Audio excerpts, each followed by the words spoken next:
ఆంధ్రప్రదేశ్ రాష్ట్ర ప్రజలకు big relief దక్కింది. బుక్ చేసిన 2 లేదా 3 రోజుల్లోనే సిలిండర్ డెలివరీ చేస్తామని పౌర సరఫరాల శాఖ కీలక ప్రకటన చేసింది. ఆంధ్రప్రదేశ్ రాష్ట్రంలోని రిఫైనరీలలో ప్రస్తుతం 14,000 టన్నుల ఎల్పీజీ నిల్వలున్నాయని స్పష్టం చేసింది. ఈ తరుణంలో ఆన్లైన్ లో గ్యాస్ బుక్ చేస్తే 2 లేదా 3 రోజుల్లోనే సిలిండర్ హోమ్ డెలివరీ చేస్తామని అధికారిక ప్రకటన చేసింది ఏపీ పౌర సరఫరాల శాఖ.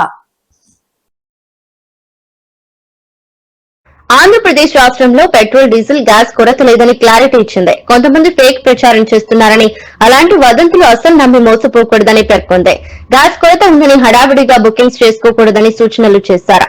గందరగోళంగా సిలిండర్ కోసం గ్యాస్ ఏజెన్సీలకు వెళ్లకూడదని కూడా కోరింది ఏపీ పౌర సరఫరాల శాఖ. గ్యాస్ సరఫరాలో ఇబ్బందులు తలెత్తకుండా అన్ని చర్యలు తీసుకుంటున్నామని పేర్కొంది. ఇకపై గ్యాస్ విషయంలో ఏపీ ప్రజలు ఆందోళన చెందవద్దని వెల్లడించింది. దీంతో ఏపీ ప్రజలకు రిలీఫ్ దక్కింది. కాగా పశ్చిమాసియా దేశాలలో ఉద్రిక్తతలు, హర్ముజ్ జలసంధి దగ్గర ఆంక్షల కారణంగా మొన్నటి వరకు చమురు కొరత ఏర్పడింది. అయితే ఇండియాపై ఇరాన్ ఎలాంటి ఆంక్షలు పెట్టలేదు. దీంతో ఇండియాకు రావాల్సిన నౌకలు వస్తూనే ఉన్నాయి.